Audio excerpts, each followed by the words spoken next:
Hello दोस्तों, welcome back once again to our channel billion education. My name is Yash और आज हम बात करने वाले हैं साथियों कलर ऑफ ऑक्टाहेड्रल कॉम्प्लेक्सेस के बारे में। तो जैसे कि आप सब जानते हैं, हमने अपने पिछले क्लास में सीएफटी के बारे में बात किया।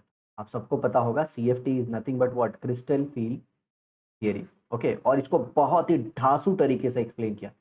ठीक है, एकदम ही उम्दा लेवल का, जिससे पढ़ के आप एंट्रेंस लेवल तक का एग्जाम क्लियर कर सकते हैं।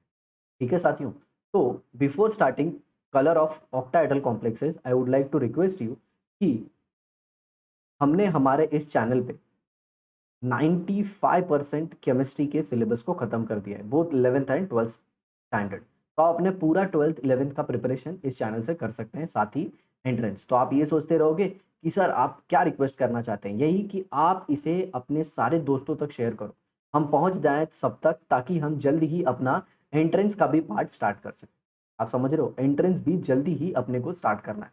तो जितने बच्चे होंगे, अगर वो पहले स्टेट बोर्ड का बेसिक सीख लेंगे तो फिर हम एंट्रेंस स्टार्ट कर देंगे। तो जितना हो सके उतना ज़्यादा शेयर कीजिए। वीडियो अगर आपको पसंद आती है तो साथियों ज़रूर कमेंट में लिखिए, ताकि उससे हमारा मोटिवेशन बढ़ता है और हम ऐसा सोचते हैं कि बच्चों को वीडियो पसंद आ रही है तो और वीडियो बनाएं। ओके, तो चलिए दोस्तों स्टार्ट करते हैं। Colour of the octahedral complexes, मतलब ये कलर जो आता है, जैसे आपने कोई ऑक्टाहेड्रल कॉम्प्लेक्स लिख दिया, मान लीजिए ऐसे लिख दिया आपने कोबाल्ट H2O6+3। ओके, अब आप देखते हैं कि इसमें कलर आता है, ये कंपाउंड का कुछ क्या है, पर्टिकुलर कलर। तो अब वो कलर क्यों आता है, इस थियरी को हम समझना चाहते हैं। तो यहाँ पे बहुत कुछ लिखा हुआ है, डिटेल में समझ में आ रहा है, बट मैं आपको शॉर्ट में एक्सप्लेनेशन देता हूँ और फिर हम इसकी रीडिंग करेंगे। ठीक है, तो चलिए देखते हैं। आप सबको पता है, मैंने पिछले क्लास में बताया था कि ये डी ऑर्बिटल है। ये क्या है, डी ऑर्बिटल है। और ये सारी डी ऑर्बिटल क्या होती है, degenerated. What do mean by degenerated, equal energy, equal energy. और इनकी एनर्जी कब तक इक्वल होती है, जब तक कि लिगैंड नहीं आते। और जैसे ही लिगैंड इनको अप्रोच करता है, इन सब की एनर्जी बढ़ जाती है, इन सब की एनर्जी बढ़ जाती है। और अभी अभी R is not equal to R actual, या फिर R is not equal to R naught, मतलब लिगैंड जहां तक आ सकते थे अभी तक वहां तक लिगैंड नहीं आए हैं कि मेटल की डी ऑर्बिटल को पूरी अच्छी तरह से रिपेल करें। फिर आगे चल के आप सबको पता है ये जाके ऐसे स्प्लिट हो जाता है। और ऑक्टाहेड्रल में आपको पता है ज्यादा रिपल्शन किसको फेस होता है, ईजी को। तो यहाँ पे ये ईजी ऑर्बिटल आ जाएंगे, जो होता है d x square minus y square और डी जे स्क्वायर। और यहाँ पे होता है T2G। और T2G में आप सबको पता है कौन सी ऑर्बिटल होती है, जी हाँ, which are in between the axis. समझ में आ रहा है ना, क्या कह रहे हैं सर, ये d x square minus y square d z square को ईजी क्यों कहते हैं। तो देखो, मैंने पहले ही बोल दिया था कि आप इसकी पहली वाली वीडियो देख के आओ, तब आपको बहुत अच्छे से समझ में आएगा, वरना गायब हो जाओगे T2G ईजी में। ओके, तो ये हो जाएगी डी एक्स वाई, ये डी वाई जेड और ये डी जेड एक्स। समझ में आया। अब जरा देखिए, ये स्प्लिटिंग हो गया। और अगर किसी को याद हो तो मैंने बताया था कि ये रेफरेंस लाइन होता है, जिसको अपन बारी सेंटर भी कहते हैं। ओके, अब जरा देखिए, मान लीजिए d x y y z या जेड एक्स में कोई एक अनपेयर्ड इलेक्ट्रॉन है। अब ये अनपेयर्ड इलेक्ट्रॉन की टेंडेंसी क्या होती है, ये विजिबल रेंज से, विजिबल रेंज आप समझ रहे हो, जिसको जिसकी वजह से हमको दिखाई देता है, दैट इज विबग्योर। क्या, VIBGYOR, violet, indigo, blue, green, yellow and red, उसकी वजह से हमको दिखाई देता है। आया समझ में। तो ये इलेक्ट्रॉन कैपेबल होता है कि ये इस रीजन में एनर्जी को एब्जॉर्ब कर ले और यहां से एक्साइट होके इसमें चले जाए, ईजी में चले जाए। अब वो डिपेंड करता है, d x square minus y square में भी जा सकता है, डी जेड स्क्वायर में भी जा सकता है। बट जैसे ही इस इलेक्ट्रॉन को एनर्जी मिलेगी, ये कहाँ पे चले जाएगा, हायर एनर्जी लेवल पे। देखिए फिलहाल के लिए ये तो लोअर एनर्जी, ये क्या है, लोअर एनर्जी, और ये क्या है, हायर एनर्जी।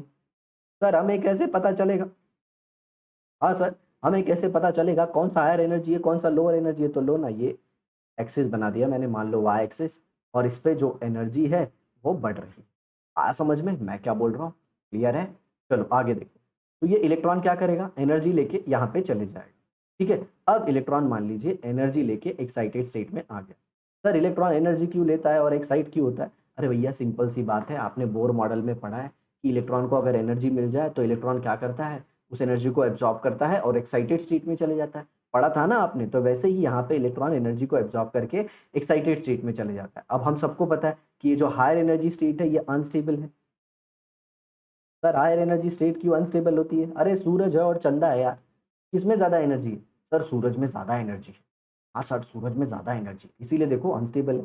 चंदा को देखो, मून को देखो, उसकी एनर्जी कम है तो इट इज़ मोर स्टेबल। या फिर सिंपली आई से केमिस्ट्री में तो एक नारा है प्यारे बच्चों कि अगर सिस्टम की एनर्जी ज़्यादा होगी तो स्टेबिलिटी कम होगी, और सिस्टम की एनर्जी कम होगी तो स्टेबिलिटी ज़्यादा होगी। इस बात को हमेशा याद रखिए, ठीक है? तो अब जरा देखिए, तो ये अनस्टेबल है तो ये वापस आएगा यहाँ पे। तो अब बच्चे क्या बोलते हैं जरा देखना। बहुत सारे बच्चों का क्या सोचना होता है, सर मान लीजिए इसने इंडिगो लाइट को एब्जॉर्ब कर लिया और ये ग्राउंड स्टेट से इलेक्ट्रॉन चल गया हायर एनर्जी स्टेट में, ठीक है सर? तो एनर्जी कौन सा उसने एब्जॉर्ब किया था? इंडिगो। एनर्जी कौन सा एब्जॉर्ब किया था? मान लीजिए इंडिगो एब्जॉर्ब किया था, तो वो इस वेवलेंथ को, जो इंडिगो का वेवलेंथ है, उसको एब्जॉर्ब करके हायर एनर्जी स्टेट पे चला गया, ठीक है? तो वो तो एब्जॉर्ब किया, और मान लीजिए वो ग्राउंड स्टेट पे आएगा तो वो जो एनर्जी रिलीज करेगा, मतलब जो वो वेवलेंथ रिलीज करेगा, ओके, ग्राउंड स्टेट से हायर स्टेट जाने के लिए उसने कोई एक वेवलेंथ एब्जॉर्ब किया, मान लीजिए वो मैंने बोला इंडिगो। बट अब हायर स्टेट अनस्टेबल है तो वो ग्राउंड स्टेट पे आना चाहेगा, और ग्राउंड स्टेट आते वक्त वो क्या, नो डाउट जो एनर्जी लेके वो ऊपर गया था उसके कंपेयर में अगर उसे ग्राउंड स्टेट में आना है तो क्या वो उतनी एनर्जी एमिट करेगा? जी नहीं। समझ में आ रहा है? कुछ एनर्जी एमिट करके वापस ग्राउंड स्टेट में आएगा। तो जब ये ग्राउंड स्टेट में आता है, ग्राउंड स्टेट में आता है मतलब जब Eg से T2G में आता है, तो ये जो एमिट कर रहा है, ये जो एमिट कर रहा है यही अपने को कलर दिखाता है। ऐसा बहुत सारे लोगों का मानना होता है, बट मैं आपको अब बताने वाला हूँ द रियल कंसेप्ट, ठीक है? तो जरा ध्यान से देखिएगा कैसे आता है कलर। अब जरा देखिए यहाँ पे, ये मान लीजिए आपने लिया एक सैंपल, ये आपका सैंपल है, ओके? इसके अंदर आपने क्या रखा है? सैंपल, जो भी आपका कोऑर्डिनेशन कंपाउंड है वो, और यहाँ से आ गई लाइट, मान लीजिए विबग्योर। सर आप विबग्योर ही क्यों ले रहे हो सर? दूसरे रेंज भी तो है, विजिबल रेंज के अलावा भी तो दूसरी एनर्जीज है। तो बेटा दूसरी एनर्जी लेगा ना, वॉयलेट विलेट, ये अपने को दिखता नहीं है। समझ में आया? अपनी आईज विबग्योर के लिए ही सेंसिटिव है। सर का कह रहे हो सेंसिटिव? मतलब विबग्योर ही दिखेगा। मी काय म्हणतोय, आपल्याला फक्त हेच कलर दिसतं, विजिबल रिजनसाठीच आपले डोळे आहे ना ते सेन्सिटिव्ह आहेत, बाकीचं इतर काही दिसत नाही। जर कंपाऊंडनी अल्ट्राव्हायोलेट एब्झॉर्ब केलं आणि काहीतरी एमिट केलं अल्ट्राव्हायोलेट रिजन मध्येच, ते आपल्याला डोळ्याला दिसणार नाही। कळलं काय? तो यही बोल रहा हूँ मैं। तो अब देखो सेंस, जो ये अपना सैंपल होगा इसमें भी ऐसे स्प्लिटिंग हुई होगी, तो मैं स्प्लिटिंग आपको दिखा देता हूँ ऐसे। यहाँ पे 3 ऑर्बिटल और यहाँ पे 2। मान लीजिए ये इलेक्ट्रॉन इसमें से किसी एक एनर्जी को एब्जॉर्ब कर लेता है। मैंने यहाँ पे ग्रीन को एनसर्कल कर दिया, चलिए येलो को एनसर्कल कर देता हूँ, और मान लीजिए येलो की एनर्जी इस इलेक्ट्रॉन ने ले लिया, और ये इलेक्ट्रॉन यहाँ से ये जो येलो एनर्जी है उसको लेके यहाँ पे चला गया। देखिए yellow is not a energy, ये एक वेवलेंथ होता है। येलो लाइट का विबग्योर में एक वेवलेंथ होगा, अगर आपने पढ़ा होगा, तो उसे एब्जॉर्ब करके इलेक्ट्रॉन जो है वो हायर स्टेट में चला गया। ओके, तो अब जरा देखिए, तो अब इसमें क्या बच गया? अब इसमें बच गया VIBGOR। सर ये येलो कहाँ पे गया? अरे भैया येलो तो एब्जॉर्ब कर दिया ना। अब जरा देखिए, अब यहाँ पे ये इलेक्ट्रॉन हायर स्टेट से फिर लोअर स्टेट में आएगा और ये एमिट करेगा मान लीजिए कोई एक रेडिएशन या वेवलेंथ एक्स। तो जो आप ये कलर देखते हो ना इधर, जो आपको ये कलर दिखेगा, आपकी आंखों में जो कलर दिखेगा वो ये एक्स नहीं होगा, वो होगा कुछ ये एक्स प्लस बचा हुआ ये colour, that is YBGYOR। Sir इसमें तो येलो नहीं था। जी हाँ, माफ करना, येलो नहीं होगा। तो ये दोनों कलर मिक्स होके आपको विजन आएगा। ओके, तो ये जो कलर मिक्स हुए हैं इसी को हम कहते हैं कॉम्प्लीमेंटरी कलर। क्या कहते हैं? Complementary colour. क्या? Complementary colour. ओके, ये बहुत ही बड़ा मिसकंसेप्शन होता है कि इलेक्ट्रॉन एनर्जी लेके एक्साइटेड स्टेट में जाएगा और एक साइड से ग्राउंड स्टेट में आएगा, और ग्राउंड स्टेट में आते वक्त जो एनर्जी एमिट करेगा वही अपने को कलर दिखेगा। जी नहीं, जो एब्जॉर्ब कर लिया है उसके बाद जो बचा हुआ है और जो एमिट कर रहा है, दोनों मिक्स होके जो कलर बनेगा वही दिखेगा। आ रहा है समझ में? वापस बता देता हूँ, विबग्योर में से क्या ले लिया उसने? वायले जो येलो लाइट है वो ले लिया, तो बचा क्या? YBGOR बच गया। समझ में आ रहा है ये, और उसने एमिट कौन सा किया, एक्स। तो ये दोनों मिलके जो कलर बनाएंगे वो अपने को दिखेगा। तो आपको टेंशन नहीं लेना है कि कोई कौन सा रेडिएशन मिक्स होगा तो कौन सा कलर आता है, ये हम आपको खुद बता देंगे। तो ये मैं आपको ऐसे ही सिंपल तरीके से बता दूंगा कॉम्प्लीमेंट्री कलर क्या होता है। अब जरा देखिए, इससे क्या पता चल जाएगा आपको इजीली। अगर रेड कलर एब्जॉर्ब या किया है ना तो ग्रीन दिखेगा, और ग्रीन एब्जॉर्ब किया है तो आपको रेड दिखेगा, सिंपल। अगर वॉयलेट या इंडिगो एब्जॉर्ब किया है तो येलो दिखेगा, और अगर ऑरेंज एब्जॉर्ब किया तो आपको ब्लू दिखेगा। देखिए, इसको कहते हैं मंशल व्हील डायग्राम। तो इससे आपको कलर पता चल जाएगा। तो समझ में आया कलर क्यों दिखता है, excitation of electron and D excitation of electron. समझ में आ गया। अब दो केसेस में आपको कलर नहीं दिखेगा। कौन कौन से केसेस है, अगर डी ऑर्बिटल में डी जीरो कॉन्फ़िगरेशन है, मतलब नो इलेक्ट्रॉन। अगर डी ऑर्बिटल पूरी खाली है, अगर डी ऑर्बिटल पूरी खाली है। और दूसरा कौन सा मेरे दोस्त, दूसरा मेरे दोस्त, अगर डी ऑर्बिटल में 10 इलेक्ट्रॉन है। ओए सुन ले, अगर डी में सारे 10 इलेक्ट्रॉन है, 1 2 3 4 5 6 7 8 9 10, मतलब इसमें कोई अनपेड इलेक्ट्रॉन है ही नहीं। और जब अनपेड इलेक्ट्रॉन है ही नहीं तो ये एक्साइट कैसे होगा। वो एक डायलॉग है ना आएगा क्या और निचोड़ेगा क्या, बड़ी फेमस सी डायलॉग है पुराने ज़माने की। आई होप आपको पता होगा, नहीं पता है तो कोई बात नहीं। जब कोई अनपेड इलेक्ट्रॉन है ही नहीं तो एक्साइटेशन होगा ही नहीं, और जब एक्साइटेशन होगा ही नहीं मेरे दोस्त तो आपको कलर दिखेगा ही नहीं। आया समझ में। चलिए अभी आगे देखते हैं, अपनी थियरी में आगे बढ़ते हैं। ये देखिए, as discuss above the formation of octahedral complex is accompanied by splitting of d orbital into T2g and EG set। हो सर कळलं आम्हाला, आपने पहले ही बताया था। A separation of these two sets of orbital is delta O, CFSE octahedral। मैंने triangle के बारे में आपको बताया था, क्या होता है ये triangle, crystal field stabilization energy, और ये O क्या रिप्रेजेंट करता है, octahedral. okay, which can be measured from experiment। The delta O corresponds to a certain frequency of electromagnetic radiation usually in the visible region। देखो इधर भी visible आ गया। मैंने सब कुछ एक्सप्लेन कर दिया है साथियों, अब बस पढ़ना है, और इसमें अगर कोई डिफिकल्ट वर्ड आता है तो उसे एक्सप्लेन करना है। A colour complementary to the absorb frequency is observe, मतलब कॉम्प्लीमेंटरी कलर बताया ना, वो एक्स आया था और जो बचा हुआ कलर था दोनों को मिक्स करके जो आया वही। ठीक है, आगे देखिए। Consider the TiH2O6 3+ complex। The central metal ion titanium has electronic configuration 3D। कौन सा इलेक्ट्रॉनिक कॉन्फ़िगरेशन है, 3D है। And the electron occupies one of the T2g orbital. The central metal ion titanium, ये जो एग्जाम्पल लिया है TiH2O6। तो देखिए मैं Ti का आपको बता देता हूँ। Ti का एटॉमिक नंबर होता है 22, क्योंकि कैसे स्कैंडियम और टिटेनियम आता है, तो इसका इलेक्ट्रॉनिक कॉन्फ़िगरेशन होता है 4s2 3d2। Okay, no doubt उसके पहले आर्गन तो आएगा ही।